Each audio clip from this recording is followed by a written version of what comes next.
Troisième partie du livre du prophète Ézéchiel. Chapitre 15. La parole de l'Éternel me fut adressée en ces mots.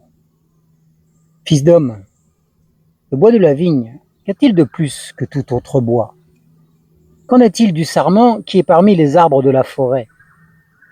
En prend-on du bois pour l'utiliser à un ouvrage? En tire-t-on une cheville pour y suspendre un objet quelconque? On le met au feu qui le dévore. Le feu en dévore les deux bouts et le milieu brûle.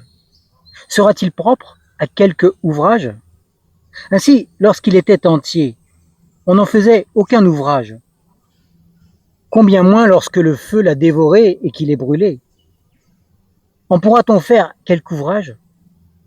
Eh bien, ainsi parle le Seigneur. Comme le bois de la vigne parmi les arbres de la forêt, comme ce bois que je livre au feu pour qu'il le dévore, ainsi je livrerai les habitants de Jérusalem. Je dirigerai ma face contre eux. Ils sont sortis du feu, et le feu les dévorera. Vous reconnaîtrez que je suis l'Éternel quand je tournerai ma face contre eux. Je ferai du pays un lieu désolé, parce qu'ils se sont livrés à l'infidélité, oracle du Seigneur, l'Éternel. Chapitre 16. La parole de l'Éternel me fut adressée en ces mots.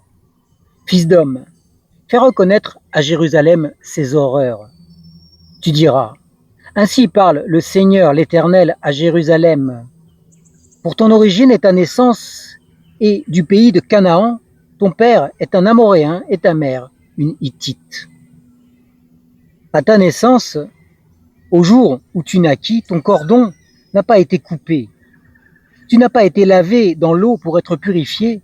Tu n'as pas été frotté avec du sel et tu n'as pas été enveloppé dans des langes. Nul n'a porté sur toi un regard de pitié pour te faire une seule de ces choses par compassion pour toi. Mais tu as été jeté dans les champs le jour de ta naissance parce qu'on était dégoûté de toi. Je passais près de toi, je t'aperçus en train de te débattre dans ton sang.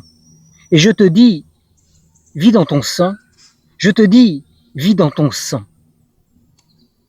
Je t'ai multiplié par 10 000, comme les pousses des champs. Et tu t'es développé. Tu grandis, tu devins une beauté parfaite. Tes seins se formèrent, ta chevelure poussa, mais tu étais nu, entièrement nu. Je passerai près de toi. Je te regardais, et voici que ton temps était là, le temps des amours. J'étendis sur toi le pan de mon manteau. Je couvris ta nudité, je te fis un serment. Je contractai une alliance avec toi, oracle du Seigneur, l'Éternel, et tu fus à moi. Je t'ai lavé dans l'eau, j'ai fait disparaître le sang qui était sur toi, et je t'ai frotté avec de l'huile. Je t'ai habillé d'étoffes brodées, chaussée de fine peau, drapée de fin lin, couverte de soie. Je te parais d'ornements, je mis des bracelets à tes mains, un collier à ton cou, je mis un anneau à ton nez, des boucles à tes oreilles et la parure d'une couronne sur ta tête. Ainsi, tu fus paré d'or et d'argent et tu fus revêtu de fin lin, de soie et d'étoffes brodées. Tu mangeais de la fleur de farine, du miel et de l'huile. Tu devins de plus en plus belle, digne de la royauté. Et ta renommée se répandit parmi les nations à cause de ta beauté, car elle était parfaite grâce à l'éclat dont je t'avais orné, oracle du Seigneur, l'Éternel. Mais tu t'es confié dans ta beauté et tu t'es prostitué à la faveur de ta renommée.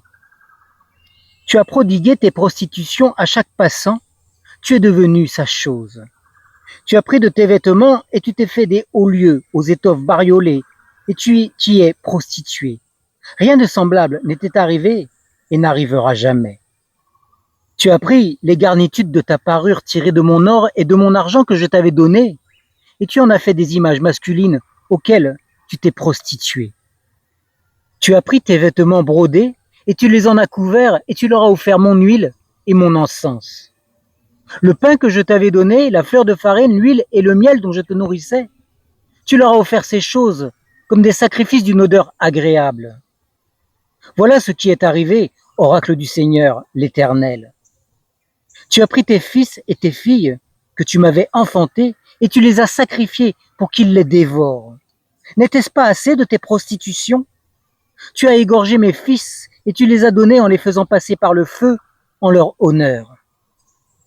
Au milieu de toutes ces horreurs et de toutes tes prostitutions, tu ne t'es pas souvenu du temps de ta jeunesse, lorsque tu étais nu, entièrement nu, et en train de te débattre dans ton sang. Après toutes tes méchantes actions, malheur, malheur à toi, oracle du Seigneur, l'Éternel. Tu t'es construit un cabanon, tu t'es fait un monticule sur toutes les places.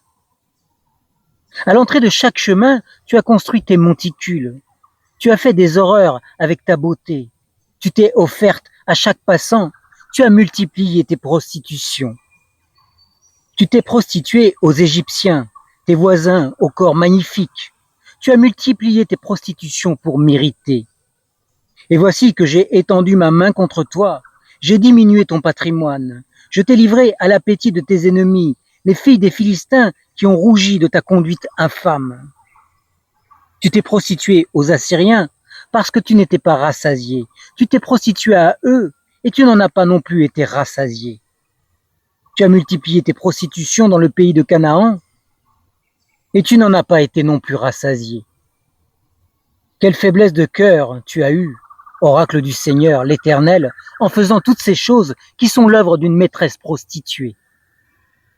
Chaque fois que tu as construit ton cabanon à l'entrée de chaque chemin et que tu t'es fait tes monticules sur toutes les places en méprisant un salaire, tu n'as même pas été comme la prostituée.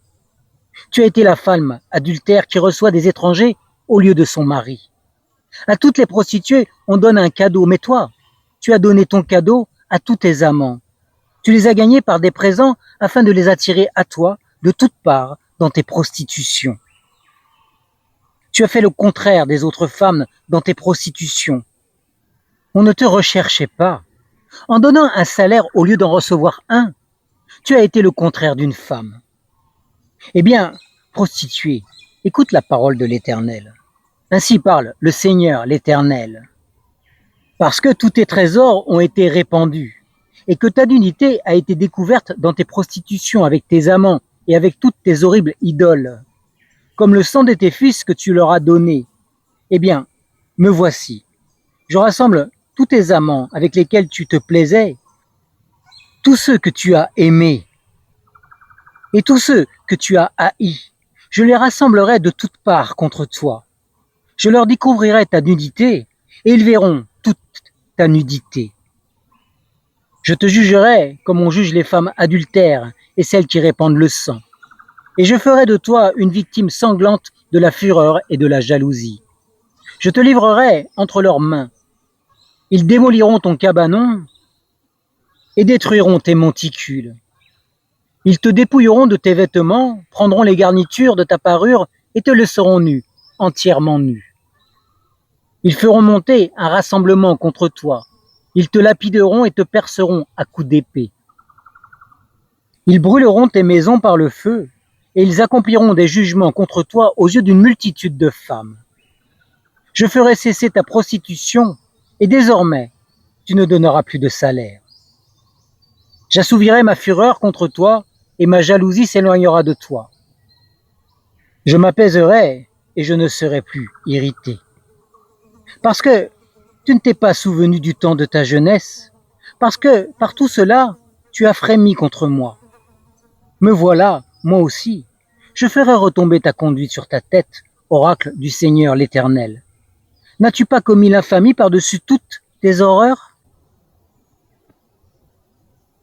Voici que tout faiseur de proverbes t'appliquera ce proverbe. Telle mère, telle fille. Tu es la fille de ta mère qui s'est dégoûtée de son mari et de ses enfants. Tu es la sœur de tes sœurs qui se sont dégoûtées de leur mari et de leurs enfants.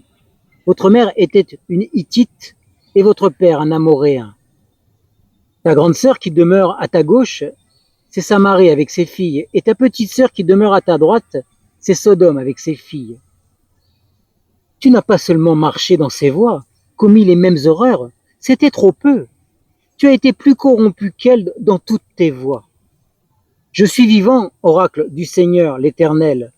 Sodome, ta sœur et ses filles n'ont pas fait ce que vous avez fait, toi et tes filles. Voici quelle a été la faute de Sodome, ta sœur. Elle avait de l'orgueil, du pain à satiété, une insouciante tranquillité, elle et ses filles. Et elle ne fortifiait pas la main du malheureux et du pauvre. Elles sont devenues arrogantes et elles ont commis une horreur devant moi. Je les ai éliminées quand j'ai vu cela. Et Samarie n'a pas commis la moitié de tes péchés. Tes horreurs ont été plus nombreuses que les siennes. Et tu as justifié tes sœurs par toutes les horreurs que tu as faites. Toi qui condamnais tes sœurs, supporte ta confusion à ton tour, à cause de tes péchés par lesquels tu t'es rendu plus horrible qu'elles, et qui les font paraître plus justes que toi. Sois honteuse à ton tour et supporte ta confusion, puisque tu as justifié tes sœurs. Je ramènerai leurs captifs, les captifs de Sodome et de ses filles, les captifs de Samarie et de ses filles, et les captifs au milieu des leurs, afin que tu supportes ta confusion et que tu sois confuse de tout ce que tu as fait, en étant pour elles un sujet de consolation. Tes sœurs, Sodome et ses filles reviendront à leur premier état, Samarie et ses filles reviendront à leur premier état, et toi et tes filles, vous reviendrez à votre premier état. Ta bouche ne faisait-elle pas entendre ces rumeurs sur ta sœur Sodome quand tu t'enorgueillissais, avant que ta méchanceté fût mise à nu, lorsque tu as été déshonoré par les filles d'Aram et de tous ses alentours, et par les filles des Philistins qui te méprisaient de tous les côtés? Tu portes le poids de ton infamie et de tes horreurs, oracle de l'Éternel. Car ainsi parle le Seigneur l'Éternel. J'agirai envers toi comme tu as agi, toi qui as méprisé le serment en rompant l'alliance. Mais moi, je me souviendrai de mon alliance avec toi au temps de ta jeunesse, et j'établirai avec toi une alliance éternelle. Tu te souviendras de ta conduite, et tu en seras confuse. Quand tu recevras tes sœurs, les grandes et les petites, je te les donnerai pour filles, mais non en vertu de ton alliance. Et moi, j'établirai mon alliance avec toi. Tu reconnaîtras que je suis l'Éternel. Afin que tu te souviennes du passé et que tu aies honte, afin que tu n'ouvres plus la bouche en raison de la confusion, quand je ferai pour toi l'expiation de tout ce que tu as fait, oracle du Seigneur, l'Éternel. Chapitre 17. La parole de l'Éternel me fut adressée en ces mots. Fils d'homme, propose une énigme, dis une parabole à la maison d'Israël. Tu diras. Ainsi parle le Seigneur, l'Éternel. Le grand aigle, aux longues ailes, au long plumage couvert de plumes chatoyantes, vint jusqu'au Liban et enleva la cime du cèdre. Il arracha le plus élevé de ses rameaux, l'emporta dans un pays de commerce et le déposa dans une ville de marchands. Il prit un rejeton du pays et le plaça dans une pépinière. Il le mit près d'une eau abondante et le planta comme un saule. Ce rejeton poussa et devint un cep de vigne étendu, mais d'une taille abaissée. Ses branches étaient tournées vers l'aigle et ses racines demeuraient sous lui. Il devint un cep de vigne, donna des jets et produisit des sarments. Il y avait un autre aigle grand, aux longues aigles, au plumage épais, et voici que du parterre où elle était plantée, cette vigne étendit avec avidité ses racines de son côté et dirigea ses branches vers lui afin qu'il l'arrose. Elle était plantée dans un bon terrain, près d'une eau abondante, de manière à produire de la ramure et à porter du fruit, à devenir une vigne magnifique. Dis, ainsi parle le Seigneur, l'Éternel. Prospérera-t-elle? Le premier aigle n'arrachera-t-il pas ses racines? N'enlèvera-t-il pas son fruit, afin qu'elle se dessèche, afin que toutes les feuilles qu'elle a poussées se dessèchent? Et il ne faudra ni beaucoup de force, ni un peuple nombreux pour l'extirper de ses racines. La voici plantée. Prospérera-t-elle? Si le vent d'Orient la touche, ne séchera-t-elle pas à coup sûr? Elle séchera sur le parterre où elle a poussé. La parole de l'Éternel me fut adressée en ces mots. Dis à la famille rebelle, ne savez-vous pas ce que cela signifie? dit: Voici que le roi de Babylone est allé à Jérusalem. Il en a pris le roi et les chefs et les a emmenés avec lui à Babylone. Il a choisi un rejeton de la race royale, a conclu une alliance avec lui et lui a fait prêter serment. Et il a emmené les grands du pays, afin que le royaume se tenue dans l'abaissement, sans pouvoir s'élever, et qu'il garde son alliance en vigueur. Mais il s'est révolté contre lui, en envoyant ses messagers en Égypte, pour qu'elle lui donne des chevaux et un grand nombre d'hommes. Celui qui a fait cela réussira-t-il? Échappera-t-il? Il a rompu l'alliance, et il échapperait? Je suis vivant, oracle du Seigneur l'Éternel. C'est dans le pays du roi qu'il l'a fait régner, dont il a méprisé le serment et dont il a rompu l'alliance. C'est près de lui, au milieu de Babylone, qu'il mourra. Le pharaon n'agira pas pour lui avec une grande armée et un rassemblement nombreux pendant la guerre, lorsqu'on élèvera des terrasses et qu'on construira des retranchements pour exterminer une multitude de personnes. Il a méprisé le serment en rompant l'alliance. Il avait donné sa main et il a fait tout cela. Il n'échappera pas. C'est pourquoi ainsi parle le Seigneur l'Éternel. Je suis vivant. C'est le serment envers moi qu'il a méprisé, c'est mon alliance qu'il a rompue. Je ferai retomber cela sur sa tête.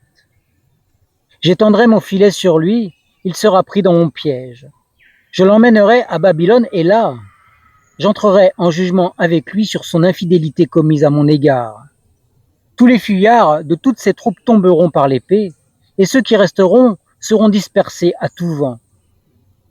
Et vous reconnaîtrez que moi, l'Éternel, j'ai parlé. Ainsi parle le Seigneur, l'Éternel. Je prendrai, moi, une branche de la cime d'un cèdre élevé et je la mettrai en place. J'arracherai du sommet de ces branches un tendre rameau et je le planterai moi-même sur une montagne haute et sublime. Je le planterai sur la montagne qui domine Israël. Il dressera sa ramure et portera du fruit. Il deviendra un cèdre magnifique. Tous les oiseaux de toute espèce reposeront sur lui. À l'ombre de ses branches, ils reposeront. Et tous les arbres des champs reconnaîtront que moi, l'Éternel, j'ai abaissé l'arbre qui s'élevait et élevé l'arbre qui était abaissé. Que j'ai desséché l'arbre vert et fait fleurir l'arbre sec. Moi, l'Éternel, j'ai parlé et j'agirai. Chapitre 18. La parole de l'Éternel me fut adressée en ces mots. Qu'avez-vous à dire ce proverbe sur la terre d'Israël? Les pères mangent des raisins verts et les dents des enfants sont agacées. Je suis vivant, oracle du Seigneur l'Éternel. Vous n'aurez plus lieu de dire ce proverbe en Israël. Voici, toutes les âmes sont à moi, l'âme du Fils comme l'âme du Père. L'une et l'autre sont à moi. L'âme qui pêche est celle qui mourra. L'homme qui est juste, qui pratique le droit et la justice, qui ne mange pas sur les montagnes et ne lève pas les yeux vers les idoles de la maison d'Israël, qui ne séduit pas la femme de son prochain et ne s'approche pas d'une femme pendant son indisposition, qui n'exploite personne, qui rend au débiteur son gage, qui ne commet pas de vol, qui donne son pain à celui qui a faim et couvre d'un vêtement celui qui est nu, qui ne prête pas à intérêt et ne tire pas d'usure, qui détourne sa main de la justice et juge selon la vérité entre deux hommes, qui suit mes prescriptions et observe mes ordonnances en agissant selon la vérité. Celui-là est juste. Il vivra à coup sûr, oracle du Seigneur, l'Éternel. S'il engendre un fils qui soit un brigand, qui répande le sang, ou qui commette envers son frère l'une de ses fautes, bien que lui n'ait commis aucune de ses fautes. Son fils mange sur les montagnes, séduit la femme de son prochain, exploite le malheureux et le pauvre, il commet des vols, il ne rend pas le gage, il lève les yeux vers les idoles et fait des horreurs, il prête à intérêt et tire une usure. Ce fils-là vivrait? Il ne vivra pas. Il a commis toutes ces horreurs, il sera mis à mort à coup sûr. Que ce son demeure sur lui. Mais s'il engendre un fils qui voit tous les péchés que commet son père, qui les voit et n'agit pas de la même manière. Il ne mange pas sur les montagnes et ne lève pas les yeux vers les idoles de la maison d'Israël. Il ne séduit pas la femme de son prochain. Il n'exploite personne. Il ne prend pas de gages. Il ne commet pas de vol. Il donne son pain à celui qui a faim et couvre d'un vêtement celui qui est nu. Il n'use pas de violence envers le malheureux. Il ne tire ni intérêt ni usure. Il observe mes commandements et mes ordonnances. Il suit mes prescriptions. Celui-là ne mourra pas. Pour la faute de son père, assurément, il vivra. C'est son père qui a été un oppresseur, qui a commis des vols envers son frère, qui a fait au milieu de son peuple ce qui n'est pas bien. C'est lui qui mourra pour sa faute. Vous dites, pourquoi le fils supportera-t-il le poids de la faute de son père? C'est que le fils a agi selon le droit et la justice. C'est qu'il a observé et mis en pratique toutes mes prescriptions. Assurément, il vivra. L'âme qui pêche, c'est celle qui mourra. Un fils ne supportera pas le poids de la faute de son père, et un père ne supportera pas le poids de la faute de son fils. La justice du juste sera sur lui, et la méchanceté du méchant sera sur lui. Si le méchant se détourne de tous les péchés qu'il a commis, s'il observe toutes mes prescriptions et la justice, assurément, il vivra, il ne mourra pas. Tous les crimes qu'il a commis ne seront pas retenus contre lui. Il vivra par l'effet de la justice qu'il a pratiquée. Est-ce que je désire avant tout la mort du méchant, oracle du Seigneur l'Éternel? N'est-ce pas qu'il se détourne de sa voie et qu'il vive? Si un juste se détourne de sa justice et commet l'injustice, s'il imite toutes les horreurs que le méchant a commises, il vivrait? Tous ses actes justes ne seront pas retenus. Par l'effet de l'infidélité à laquelle il s'est livré et du péché qu'il a commis, par leur effet, il mourra. Vous dites, la voix du Seigneur n'est pas normale. Écoutez donc, maison d'Israël. Est-ce ma voix qui n'est pas normale? Ne serait-ce pas plutôt vos voix qui ne sont pas normales? Si un juste se détourne de sa justice et commet l'injustice et qu'il meurt pour cela, il meurt par l'effet de l'injustice qu'il a commise. Si un méchant se détourne de la méchanceté qu'il a commise pour pratiquer le droit et la justice, il fera vivre son âme. S'il ouvre les yeux et se détourne de tous les crimes qu'il a commis, assurément, il vivra. Il ne mourra pas. La maison d'Israël dit, la voix du Seigneur n'est pas normale. Serait-ce mes voix qui ne sont pas normales, maison d'Israël? Ne serait-ce pas plutôt vos voix qui ne sont pas normales? C'est pourquoi je vous jugerai à chacun selon vos voies, maison d'Israël, oracle du Seigneur, l'Éternel. Revenez et détournez-vous de tous vos crimes, afin que votre faute ne soit pas une pierre d'achoppement. Rejetez loin de vous tous les crimes qui vous ont rendu criminels. Faites-vous un cœur nouveau et un esprit nouveau. Pourquoi devriez-vous mourir, maison d'Israël? Car je ne désire pas la mort de celui qui meurt, oracle du Seigneur, l'Éternel. Convertissez-vous donc et vivez. Chapitre 19. Toi donc, entonne une complainte sur les princes d'Israël. Tu diras, ta mère, qu'était-ce? Une lionne? Elle était couchée parmi les lions. C'est au milieu des jeunes lions qu'elle a élevé ses petits. Elle a dressé l'un de ses petits qui devint un jeune lion et qui apprit à déchirer sa proie. Il dévora des hommes, les nations entendirent parler de lui et il fut pris dans leur trappe. Avec une boucle à ses narines, elles l'emmenèrent au pays d'Égypte. Quand la lionne vit qu'elle attendait en vain, que son espoir s'évanouissait, elle prit un autre de ses petits et en fit un jeune lion. Il prit sa trace au milieu des jeunes lions. Il devint un jeune lion et il apprit à déchirer sa proie. Il dévora des hommes, il viola leurs veuves et rendit déserte leur ville. Le pays, tout ce qui s'y trouvait fut désolé au bruit de son rugissement. Contre lui se rangèrent les nations d'alentour, des provinces. Elles tendirent sur lui leurs filets et il fut pris dans leurs trappes. Elles l'ont mis dans une cage avec une boucle, elles l'ont amené auprès du roi de Babylone. Elles l'ont emmenée dans des forteresses afin qu'on n'entende plus sa voix sur les montagnes d'Israël. Ta mère était comme un cep à ton image, planté près des eaux. Elle était féconde et chargée de ramures, grâce à l'abondance des eaux. Elle avait de vigoureux rameaux, pour des sceptres de souverains.